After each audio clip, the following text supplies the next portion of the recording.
Are you aware of the debate whether to drill for oil or not on the Arctic Wildlife Refuge? I feel the government should protect the Arctic National Wildlife Refuge from oil drilling. In my speech today, I will cover the topics of drilling for oil on the Arctic National Wildlife Refuge and why I feel it should be banned.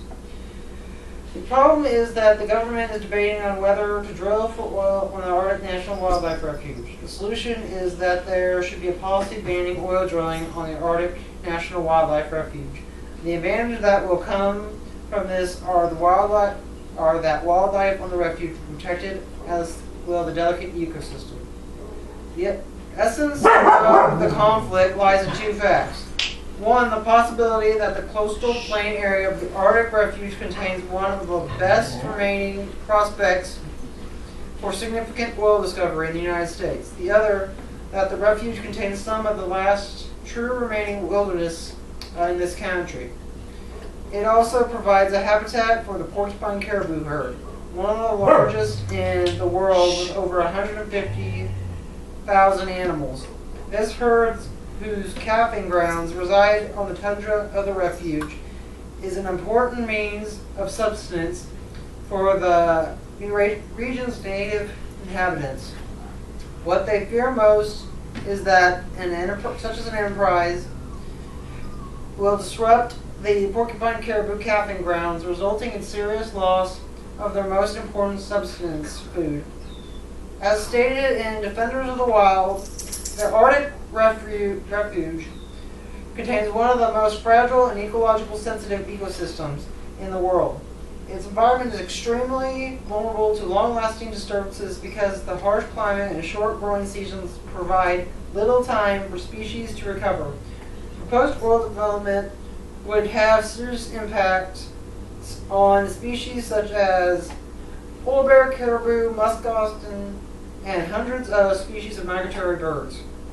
This area is considered the biological heart of the refuge, and the habitat loss that occurs here will impact the entire Arctic Refuge and beyond.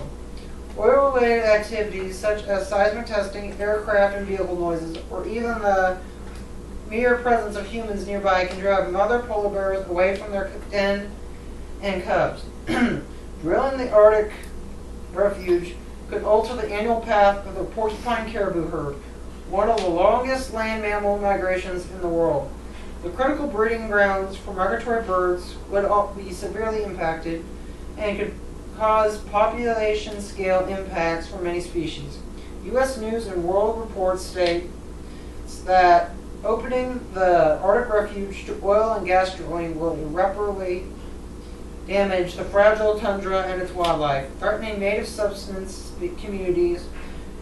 To understand what's at stake, look at Prudhoe Bay, where less than 100 miles west of the Arctic Refuge drilling has resulted in hundreds of spills involving tens of thousands of gallons of oil each year.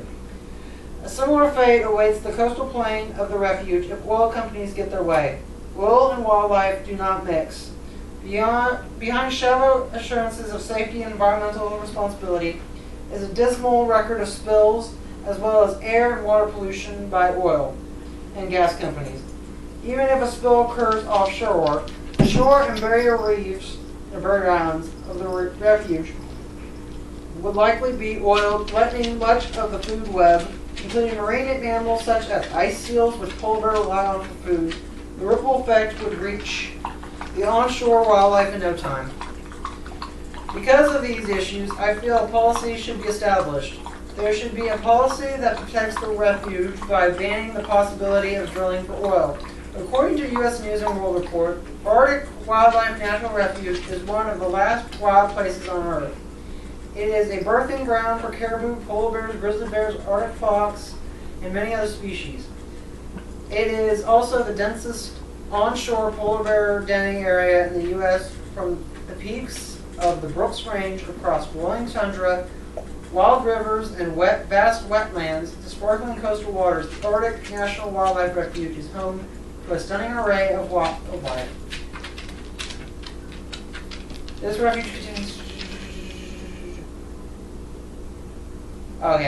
contains the greatest diversity of animal life of any conservation area in a circumpolar region. It's created to protect the many unique and often endangered animals that exist in the delicate balance of the extreme Arctic conditions. An Arctic National Wildlife Refuge is one of our nation's last great wild places. It should not be opened to destructive oil and gas drilling, but saved for future generations. If we have the vision and boldness to protect it, our children will thank us. The Fish and Wildlife Service is currently deciding the future of the refuge. The agency should protect the coastal plains of the Arctic National Wildlife Refuge as wilderness prohibiting oil and gas drilling. Some places are just too special to drill. The Arctic Refuge is one of them.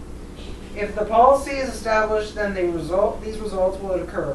The wildlife on the refuge would be protected, as will the delicate ecosystem.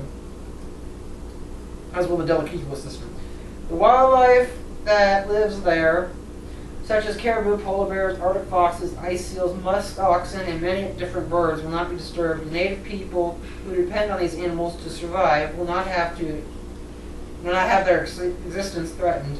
Also, the delicate ecosystem will not have to undergo a recovery period, which could take many, many years, if ever, to recover. As I explained this, there is a debate as to whether oil should be drilled on the Arctic National Wildlife Refuge and why I feel it should be banned. The government is debating on whether to drill for oil on the Arctic National Wildlife Refuge. I feel there should be a policy banning oil drilling on the Arctic National Wildlife Refuge. The wildlife on the refuge will be protected, as will the delicate ecosystem. If you agree with me, then take some action you can take to get personally involved is as follows.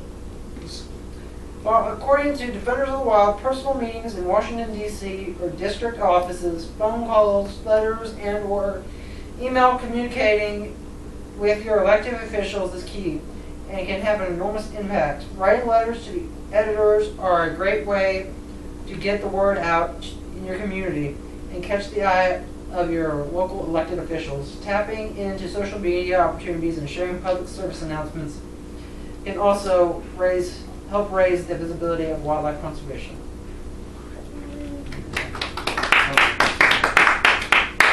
It would have even been better if you'd have read over it more. I don't have time to do that. Oh, I didn't.